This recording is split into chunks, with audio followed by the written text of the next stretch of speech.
来たチャンスつかみやすいとか、そもそもチャンスが来ますよね。なんでそうなったんだろうっていう自分で考えた時に、目標が定まってたからだと思うんですよね、しっかりと。今回の対談形式ということで、従業員の方をお呼びして、現場のリアルな声を視聴者の方に届けていくという形でやらせていただければと思いますので、よろしくお願いします。はい、お願いします。まず、モンテ社長から簡単にご紹介をいただけるとありがたいです。菅井栄光です。お願いします。千葉支店にアルバイトとして最初来て、そこから現場のスタッフして支店長して、で今東京本社の統括マネージャーというふうになってます。具体的には今配車の管理、仕事どこまで取っていいかとか、現場でどれぐらいのレベルの人がいて、誰にどのトラックでどの現場に行かせるかみたいなのを取り仕切っているような仕事をしています。現在がエリア統括マネージャーというところだと思うんですけど、じゃあ実際どういう業務が行われているかというところを菅井さんの方からお伝えいただけると。はい、ありがとうございます。大きくは3つあると思っていて、1つは営業を見させていただいているのと、配車管理と支店、大きくは3つある中で、今注力している部分でいうと、配車管理というところで、何をしているのかというと、営業の人たちが取ってくれた案件っていうのを配車設置していって、どこの支店にどういう案件を言ってもらうかっていうのをひたすらパズルを組み立てるようなことになるんですけど、その中でやりがいというか、具体的にどういうことなのみたいなところでいうと、売上を握ってるのも配車管理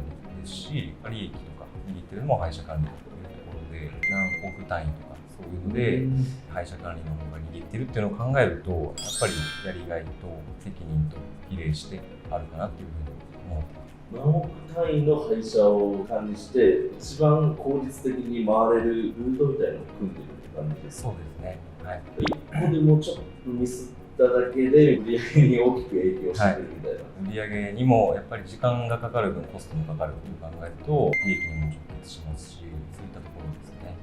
をそのエリア統括マネージャーになってからやるようになったっていう、そうですよね。はい。アルバイトからだと思うんですけど、アルバイトから入社するに至った経緯とか、思いとかっていうのはありますかね。2017年の10月、社員として入社させていただいたんですけど、そこから半年前ぐらいですかね、アルバイトをさせていただいていて、入社しようと思ったきっかけは、ムカついたからですっていうのが正直なところですね、ありまして、その時NPS っていう顧客満足度を測る指標というか、そこを今アップが持っているんですけど、アンケートの内容とか、そういうのをアルバイトながら見させていただいた時に、同じ仕事をしてて、なぜこんな他の支店と違うのかみたいなところに、やっぱりすごい悔しい思いを抱いて、その時の支店長の方にも相談させていただいて、こういうふうに僕が旗振ってやっていきたいっていうのを考えた時に、アルバイトというよりかはまず入社して引っ張っていけたらいいなっていう思いで入社したのがきっかけなので、ムカついたからっていうそこでムカついて反骨精神みたいなので、そうですね。素晴らしいですね。そこから入社されて、最初はスタッフとして引っ越しの作業とかの現場に行ってっていう形で支店長になってみたいな。そうですね。はい。エイコを褒めるあれになっちゃいますけど、多分エイコはその自支店で支店長やりたいって多分当時の支店長に言ってたらしいんですよ。それを支店長が多分エイコがうるさいから、たまたまその支店の中から本社手伝えるやつ欲しいかなんかになった時にエイコを連れてきたんですよね。そこでやっぱ偉いなと思ったのは、ちゃんとスーツ着てネクタイ締めてピシッとちゃんと来たんですよ。チャラい感じとかなく普通に。で、いきなり開口一番俺と会ったなりに、支店長になりたいんですけど、支店長になるにはどうしたらいいですかって聞いてきたんですよ。おー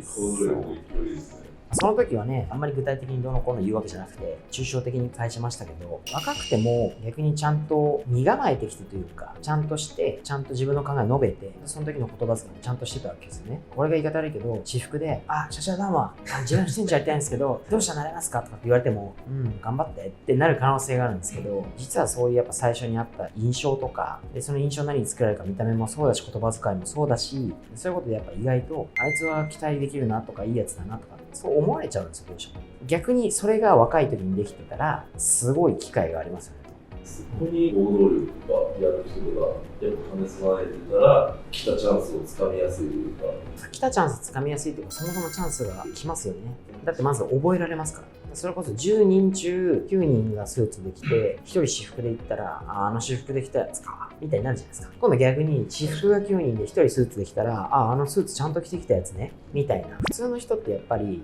1回会っただけで名前なんか覚えないんですよ。どういう人かのイメージで覚えるんですよね。イメージに残すことが大事じゃないですか。そういうのを考えてやれるやつがいたらやっぱすごいですよ。これ若いとか関係ないんですよ。おっしゃっていただいたスーツで来たとかっていうのは、なんでそうなったんだろうっていう自分で考えた時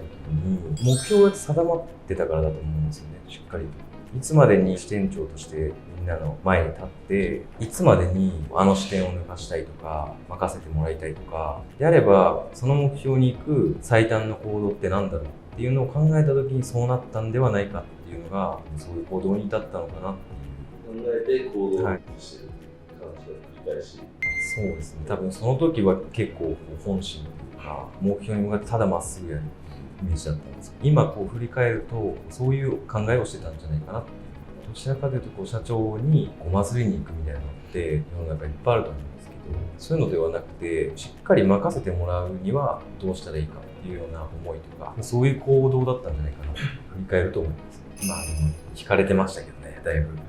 今でも言われますね。それもだからさっきの話でいくといいんだよ。あれでしょ、あの子でしょ、なんか支店長をやりたいとかってスーツで来た子でしょ、覚えられてるから。支店長やりたいって言ってた人でしょ、インプットされてるから。じゃあ次に例えばその視点で支店長移動するから誰かいるかな、あいついたじゃんみたいな、これしかないですよね。多分長いと思うんですけど、関わってる年数でいうと、こういうとこ尊敬してるとかすごいなって思う部分とかってありますかね。抽象的になっちゃうんですけど、少年のような方だなって思ってて、ずっとやりたいことだったりとか、こうしていきたいって思ったことに対しての熱量とかもうえげつないと思ってるんですよ。やっぱそこに向かってついてくる人って多くて、そういうものを学ばせてもらったりだとか、やっぱりリーダーとしてどうあるべきかみたいなところは、やっぱりもうちょっとには誰もかなわないなっていう。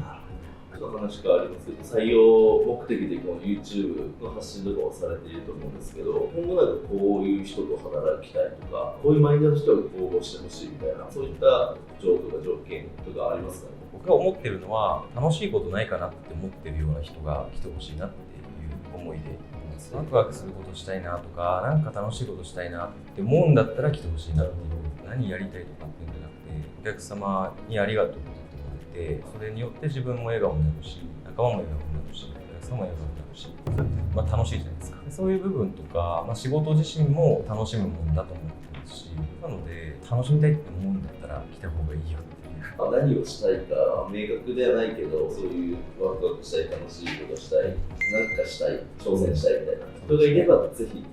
本社長はこういう人と働きたい、来てほしいみたいな。僕はいい人を取ろうっていう概念じゃなくて、いろんな人にも本当はチャンスを与えたいし、もしかしたら自分はダメかもしれないと思ってる人に対してダメを良くするじゃないんですけど、そういう役回りもあっていいのかなと思うので、要は何をするかっていうことですぐ判断せずに、その仕事をしたら自分に何が得れるんだろうとか、その仕事をしたら自分にとってどういう経験になるんだろうとかって少しでも考えられるような人なんだったら、一般的にもしかしたらダメとかちょっとねって言われるような人であってもチャンスを与えたいなと思うので、少しでもこういうのも見てくれたりもそうですし、会社のホームページも覗いてもらったりとかしながら、ちょっとでも興味持っているような人はぜひこれから前向きに生きれるチャンスがここにはあるんじゃないかなと思うので、一回来てもらってもいいんじゃないかな。ちょっとでも興味ある人がいれば、もうサイトをまず見てほしいなと思って。門司社長のストーリーとか思いとか細かく書いてあるじゃないですか。あれ見るだけでもテンションが上がるというか、あれでやる気が出てきたので、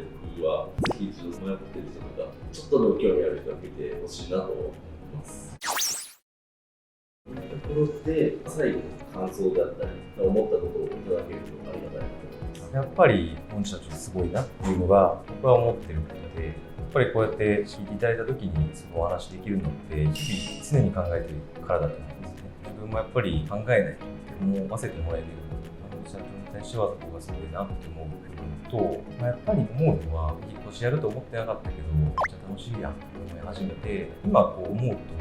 越しにこだわりがあるというよりかは笑顔にしやすい仕事だとは思うんですね。人と関わる機会が多い仕事だと思うので、お客様の声もすごく聞ける距離にあって、なので本心で言うと引っ越しにこだわりがあるというよりかは、笑顔にするの楽しくないですかっていうのを一番言いたいんですけど、笑顔にすること楽しいよねっていう中で、引っ越しはそれはしやすいんだよっていう話だと思ってるので、そういう意味で僕は何かこうワクワクしたりとか楽しいことないかなって思ってる人はぜひ来てほしいなって思ってる次第です。ありがとうございます。少しでも気になった方いらっしゃったら、ぜひ Apple のサイト、いろんな情報も発信しておりますので、ぜひ見ていただければなと思います。また、YouTube チャンネルの登録、いいね、コメントなんかもぜひよろしくお願いいたします。気になったこととか質問っていうのも今後返していきたいなと思ってるので、本日の自分からの返信とか、菅井さんからの返信とか、興味ある質問というか、ぜひお願いできればと思います。今回はありがとうございました。ありがとうございました。